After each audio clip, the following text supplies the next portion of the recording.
I lost my job on a Tuesday afternoon, and the funny thing is I didn't even touch the register when it happened. 1 second, I was just another invisible worker in a discount grocery store counting the minutes until my break, and the next second I was standing in the middle of aisle 7 with my heart pounding, knowing I'd just crossed a line I was never supposed to cross. The kind of line people like me aren't allowed to cross. Yeah, that kind. Let me back up a little. My name doesn't matter much, but at the time I was 27, living paycheck to paycheck, working as a cashier at a no-name grocery store outside Phoenix. Nothing glamorous. 8-hour shifts, cheap shoes that killed my feet, and a manager who treated compassion like a virus. He used to say, "We're here to move product, not save the world," and he said it with this smug little smile, like that sentence explained everything about life. I learned early on to keep my head down, scan fast, smile less, and never ever draw attention to myself. People like me don't get second chances. That day started like every other. I was doing mental math while scanning groceries rent due and 4 days car insurance overdue. My mom's prescription sitting on the kitchen counter because I couldn't afford the refill yet. I was tired in that deep, bone-level way where even breathing feels like work. And then I heard a scream.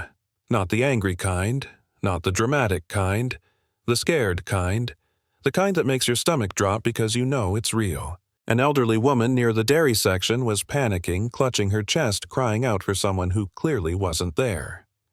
Her words didn't make sense, but her fear did. I froze. I'd seen that fear before.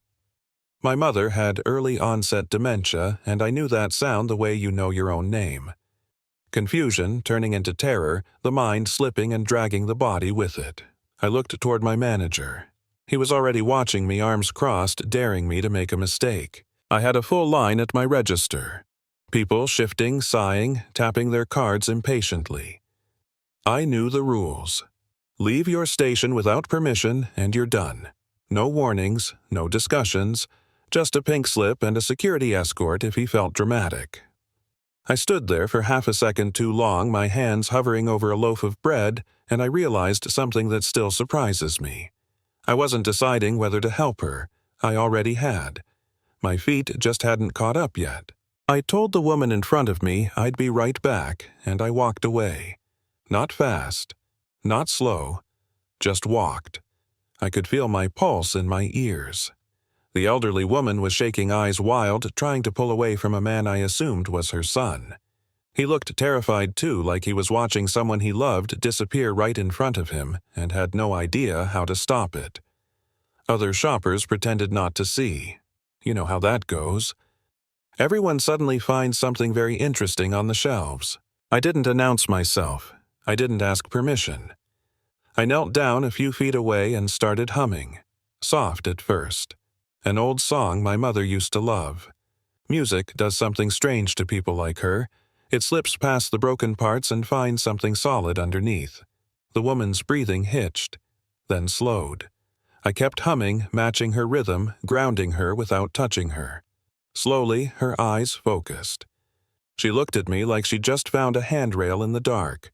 That's when my manager showed up. He didn't ask if she was okay. He didn't lower his voice. He just snapped loud enough for half the aisle to hear. "What the hell do you think you're doing?" I felt heat rush to my face, that familiar mix of shame and anger. I told him she was having an episode, that she needed help. He laughed.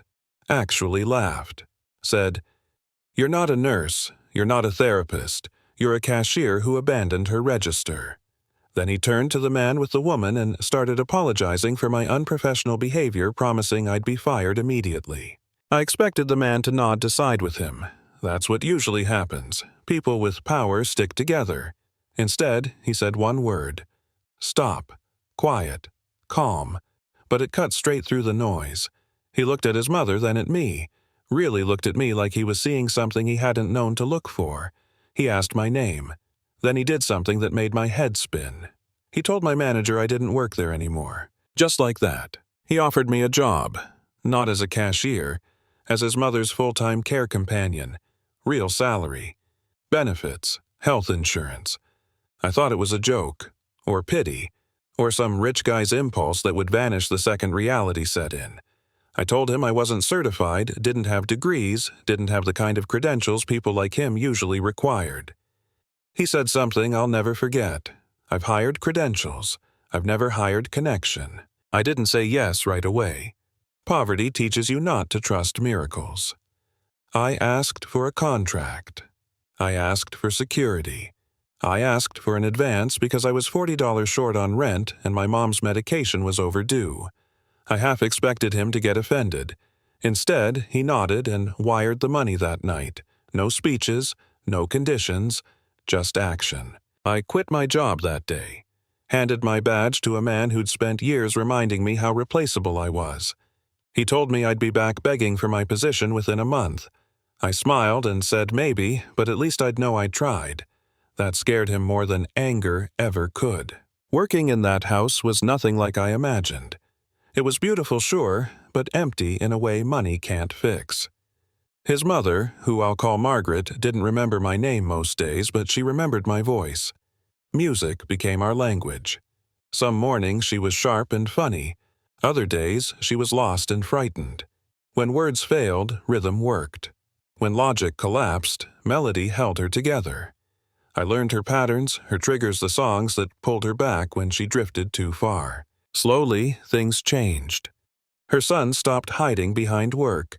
Her daughter, who'd stayed away for years out of fear and guilt, came back. Old wounds cracked open. There were arguments, tears slammed doors. But music did what arguments couldn't. It softened the space between them. It made room for forgiveness without forcing it. On Tuesday afternoons, a few other families started coming over, people dealing with the same quiet devastation. We made music together. Bad music. Beautiful music. Real music.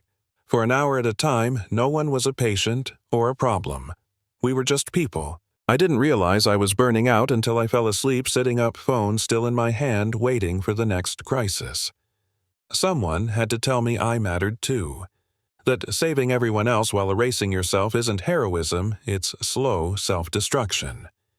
Taking a day off felt harder than working 16-hour days. That should tell you something. Margaret had a moment of clarity near the end. One of those cruel, beautiful gifts.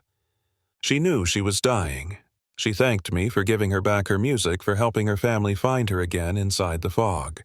She made me promise not to let this work disappear when she did. I promised. 3 days later, we sang her favorite song as she passed her children holding her hands. After the funeral, no one knew what would happen next. Then, her daughter did something unexpected. She bought an old community center that had been sitting empty for years and handed me the keys. Said this was how she kept her promise to her mother. 6 months later, we opened a place dedicated to music and memory, to dignity over convenience, to connection over credentials. Sometimes I think about that grocery store, about how close I came to staying quiet, staying small. One choice changed everything. Not because I was special, but because I stopped believing I was disposable. Here's the uncomfortable question. Was I wrong to walk away from my job? Was my manager right about rules and order and staying in your lane? Or is a system that punishes compassion the thing that's actually broken? Tell me what you think. Was it reckless or was it necessary? Have you ever seen someone punished for doing the right thing? Drop your thoughts in the comments, argue with me if you want, and if this story hit something real for you, like, subscribe, and share it. These stories don't matter unless we keep telling them.